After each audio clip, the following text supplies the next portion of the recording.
एक दिन ऐसी खींच मची, बोले आज सब भजन बंद, ले माला छोड़ दी, दे दी किसी, तिलक अलग सब पहुंच जा, कुछ हो जाए, अब या को दर्शन ना ही करूंगा, मैं जाऊंगा ही नहीं दर्शन करने, और पागल बना रखा है। बाबा एकदम खींच के जा लिया था, तो पीछे से ठाकुर जी ने आवाज दी, ए सारे कहाँ जा रहा है? वृंदावन ठाकुर गाली दे के बात कर रहे हैं, ए बाबा सारे कहाँ जा रहे हो, इधर तो देख। बाबा ने कौन है, पीछे मुड़ के देखा तो श्याम सुंदर। उस दिन भी मैं याद कर रहा था, पहले दिन परमजीत जी गौरिया बाबा को, हमारे वृंदावन में रहते थे गौरिया बाबा, सच्चे हैं, खूब सब छोड़ छाड़ के 50 वर्ष भजन किए वृंदावन।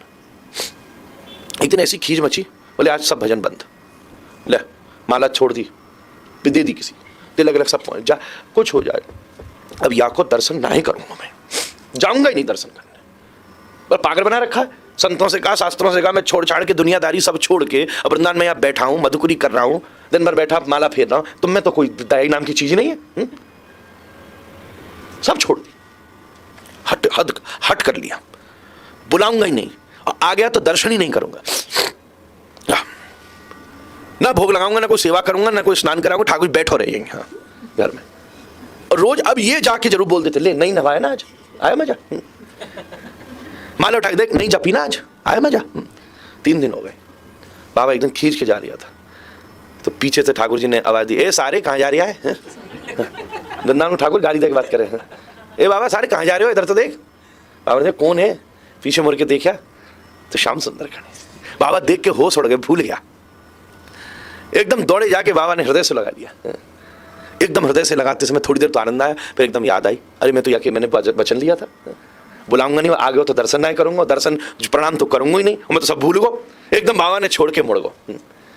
ठाकुर जी फिर भी, अरे सारे तू मान क्यों ना रहा, अब तो मैं आ गयो ना, मैं ना देखूंगा। तो ठाकुर जी कुछ बोले नहीं, तो बाबा चौंको, कहीं चलो तो ना गयो, पीछे मुड़ के देखो तो आंखों से आंसू बहा के ठाकुर जी ठाड़े, बाबा खींचो मत करे तू ऐसे, मैं तो ना आई के तेरी तड़फ बढ़ा दिया था। महाराज भक्ति हो जाए पहली बात, फिर भगवान की प्राप्ति न हो तो जो उसका मजा है ना, उसका मजा दूसरा है महाराज। जब प्रिय सामने होता है तो केवल सामने होता है, और जब सामने नहीं होता है तो चारों तरफ होता है महाराज। तो हर एक क्षण में उसकी अनुभूति प्रकट हो जाती है। सच्ची हरि गुरु दासन सो साचो। वो स्वामी तुलसीदास जी वृंदावन आए, जिन्होंने ये भक्तमाल लिखा है, उन नाभा जी से मिलने। सरलता का विचार, ये भक्त का स्वभाव है। तो मधुसूदन जी, नाभा जी के यहाँ बहुत बड़ा भंडारा चल रहा था। गोसाई जी पहुंचे, भंडारा चल रहा था, तो किसी बाहर के कोतवाल और बाबा जी ने एकदम देखा लोग आ रहे हैं, बैठो बैठो बैठो बैठो बैठो। वो जानता नहीं था कि तुलसीदास जी हैं, तो उनको बिठा दिया, बैठ जाओ। तुलसीदास जी चुपचाप बैठ गए। भंडारा चल रहा है। पहले 2-3 प्रकार का भंडारा होता था। एक झड़ा जब होता था तब पात्र अपना लेकर आना पड़ता था। पहले महात्मा के पात्र अपने ही होते थे, पात्र की व्यवस्था नहीं थी। क्या जी क्या पात्र ला लो भाई, खीर आई है, पात्र निकालो पात्र निकालो। अब तुलसीदास जी तो मिलने आए थे, भंडारे के लिए तो आए नहीं, चुपचाप बैठ गए। ए बाबा पात्र कहाँ है, दे दे दे खीर तो ले। बोले मैं तो पात्र लाने, बोले किस में लेगा। तो पास में एक महात्मा का जूता रखा था, तो इन्हें जूता उठा के सामने कर दिया। बोले संत की प्रसादी है, ले इसमें डाला। सामने वाले का माथा खराब हो गया, ए पागल हो गया क्या बाबा, जूता में कौन प्रसाद लेता है, जूता में, वो भी लड़ाई दंगा हुआ। नाभा जी ने पूछा क्या उधम चल रहा है दूर, तो किसी ने कहा कोई पागल बाबा आया है, जूता निकाल लिया उसने कि इसमें खीर दे दे। नाभा जी समझ गए इस उच्च कोटि का विचार अगर आ सकता है तो केवल गोस्वामी तुलसीदास जी में आ सकता है। और दौड़ करके और नाभा जी ने जैसे ही प्रणाम किया, गोसाई जी ने नाभा जी को प्रणाम किया, सब चौंक गए। हम तो इसको कौन साधारण समझ रहे थे, पर इससे ज्यादा असाधारण कौन है महाराज। हरि गुरु दासन सो, संत के प्रति भी तो भक्त का मूल स्वरूप जो हरि गुरु और भक्त, इन तीन के प्रति साच हो। और एक बात और बताई थी हमने, लंबा चौड़ा नहीं, पर एक छोटी सी चीज भी संपूर्ण जीवन बेनागा अगर उसने करने का प्रयास किया, वो दोनों ही भक्त की श्रेणी में आते हैं। पूजा करने वाला भक्त हो क्या नहीं हो हमें नहीं पता।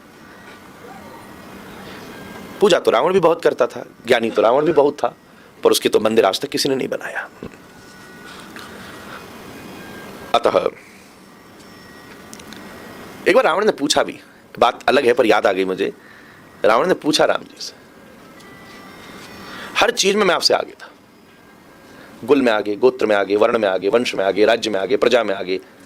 आपके परिवार वालों ने आपको जंगल में भेज दिया, मेरे परिवार वाले मेरे लिए मरने को तैयार हो गए, सब में आगे, फिर भी आप कैसे जीत गए? तपस्या में आगे, सब चीज में आगे था। ऐसी कौन सी चीज थी जो आप मुझसे आगे निकल गए? पत्नी तो मेरी भी बहुत प्रेम करती है मंदोदरी, कुछ नहीं बोली मुझसे। और पंच कन्याओं में मंदोदरी का नाम आता है। अहिल्या, द्रौपदी, तारा, कुंती, मंदोदरी तथा पंच कन्या स्मरण नित्यम महापातक नाशनम। इन 5 कन्याओं का कोई वो कन्या की श्रेणी में आती है मंदोदरी, सिद्धि है, बहुत बड़ी सिद्ध है। तो एक ही जवाब दिया राम जी ने, तूने भाई को निकाल दिया, मैंने भाई को संभाल लिया, बस इस एक चीज ने तुझे हरा दिया, मुझे जिता दिया। ये एक बिंदु ऐसा है जिसने सारे बिंदु कटस कर दिए महाराज। मेरा भाई भी भक्त है, तेरा भाई भी भक्त है, पर मैंने अपने भाई की भक्ति को समझा और भाई ने मेरी भक्ति को भी समझा, पर तूने अपने भाई की भक्ति को नहीं समझा, उसके सामने अपनी शक्ति का प्रदर्शन कर दिया और भक्ति की अवहेलना कर दी। 10 रुद्रों को संभाल लिया। रावण के 11 सिर थे, एक तो उसका था ही और 10 और थे। कोई हम आपको जब गिनेंगे साम्राज्य जी, तो सिर भी तो आपके गिने। रावण का मतलब एक सिर और दशानन का मतलब एक के बाद 5 और 5 जिसके 10 हैं। तो जब 10 रुद्र आए तो एक एक सिर को काट के रावण ने 10 रुद्रों को तृप्त कर दिया। पर जब 11वां रुद्र हनुमान जी आए तो उसने सिर झुकाना भूल गया। उस दिन उसने सिर टांग दिया। हरिदास को न पहचान सका। हरि गुरुदासन सो साचो सोई भगत।